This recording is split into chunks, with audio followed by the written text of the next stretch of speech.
J'ai commencé ce chantier économique sans m'appesantir sur un volet crucial, qui est la précondition de tout succès dans le domaine de la réforme économique. Ce sont les infrastructures, et en particulier les infrastructures de transport. Il faut faire des routes, mais il faut les faire sérieusement.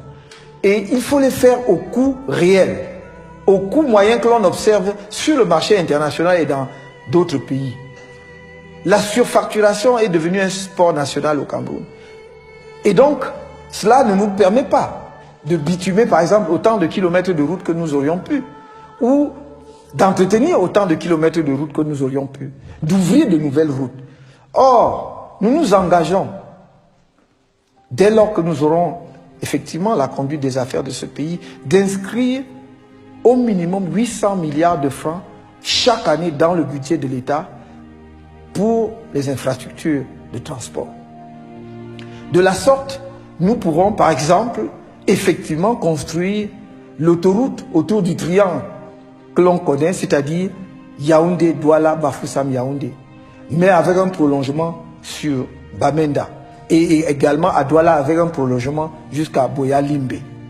Nous allons également construire l'autoroute du Nord, qui est un de nos grands rêves. En dehors du chemin de fer, il faudra effectivement relier le sud du pays au nord jusqu'à Koussery par une autoroute. Je ne dis pas par une route, mais vraiment par une autoroute. C'est économiquement justifié. Parce qu'une telle route est la voie de desserte des trois régions septentrionales du pays.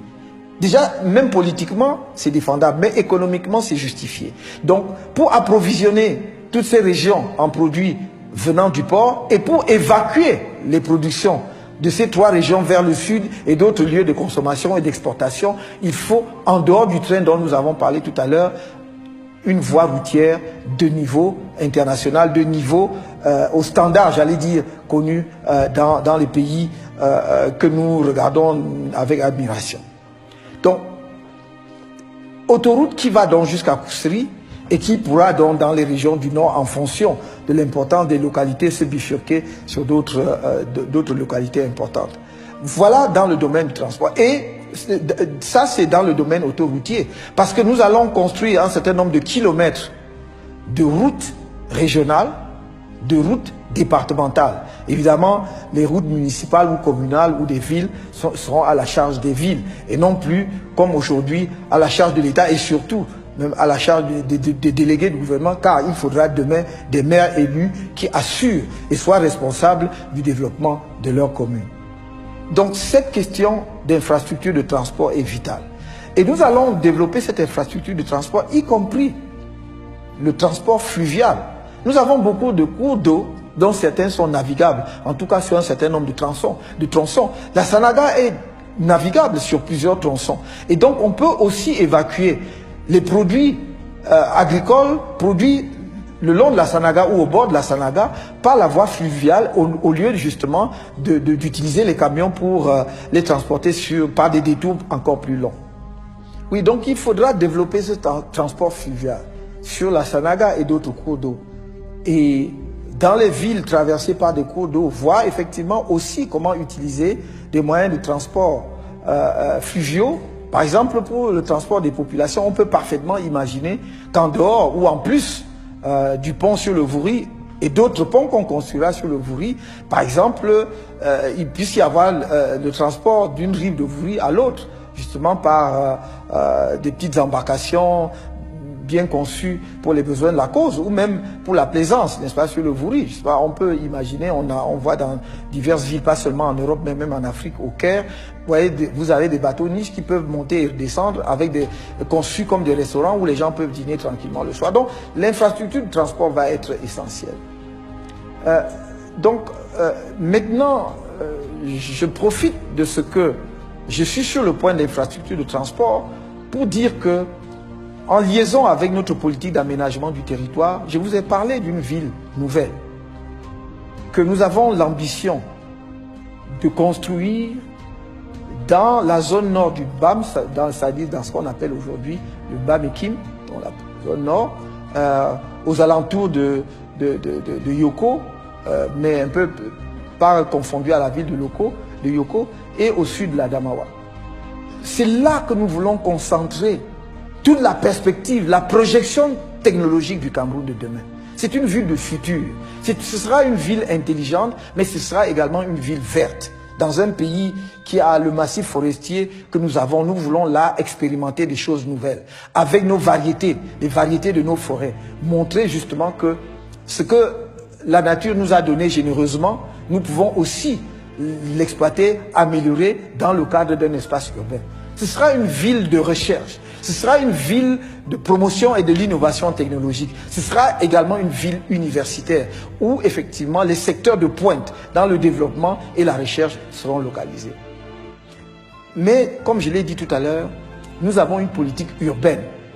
À cet égard, je voudrais dire que nous avons étudié la ville de Douala avec l'avènement du port en eau profonde de Kribi.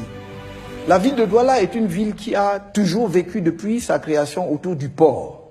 Et donc, avec l'avènement de la ville de Kribi, le port de Douala ne va pas disparaître, mais ce sera plus le seul port et certainement pas le port qui accueille le plus de trafic de marchandises en venant de l'extérieur ou en partance pour l'extérieur. Il faut donc revoir la fonction de la ville de Douala. Et nous voulons faire de Douala demain la grande ville, la grande capitale financière et économique de l'Afrique centrale. Pas du Cameroun, mais de l'Afrique centrale. Avec le quartier que l'on appelle le plateau Jos étant le cœur de la finance de l'Afrique centrale. Le plateau Jos où les normes de construction seront revues à la hausse, où les immeubles les plus bas auront une hauteur de 15 étages minimum. Parce qu'il y aura une concentration. Ce sera, si je voulais faire une comparaison, un peu le Manhattan de l'Afrique centrale. Et donc, ce sera à la fois Manhattan et la City, au sens de cœur financier de l'Afrique centrale. Il s'agira de bâtir là-bas, j'allais dire, un quartier d'affaires et financier du niveau international. Pas de niveau, j'allais dire sous-régional, mais de niveau vraiment international, en tout cas pouvant concurrencer la plupart des places financières africaines. Autour de la bourse de Douala, autour des sièges des banques, autour d'un certain nombre d'institutions financières qui seront mises en place.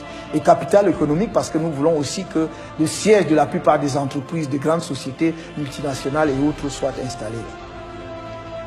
Dans cet ordre d'idées, évidemment, il faudra revoir toute la politique de la mobilité dans la ville de Douala. Avec la possibilité de construire un tramway de surface, voir là où c'est possible, de faire des tronçons qui soient des tronçons de métro, parce qu'il faut bien voir, parce que c'est pas partout. Douala est une zone sablonneuse et où l'eau émerge très rapidement.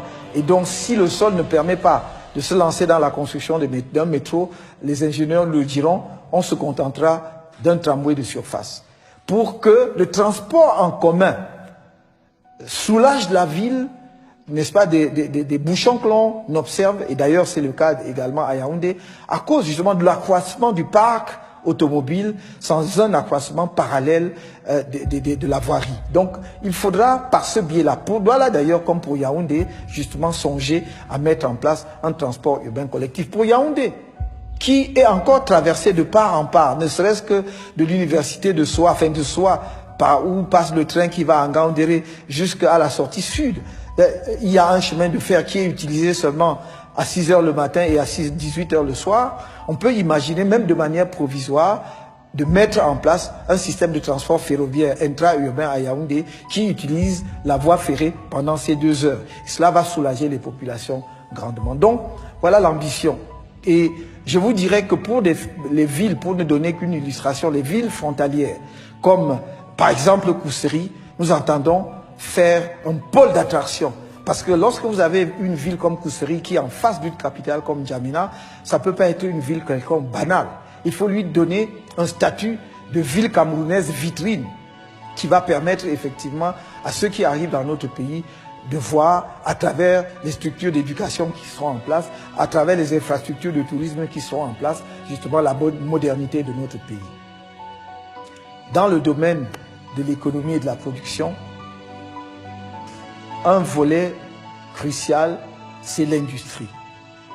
Il faut industrialiser, et j'allais même dire réindustrialiser notre pays, en menant des politiques adéquates, en revoyant les accords de partenariat économique et en nous demandant si, effectivement, nous pouvons tirer vraiment notre épingle du jeu en termes d'industrialisation avec ces accords.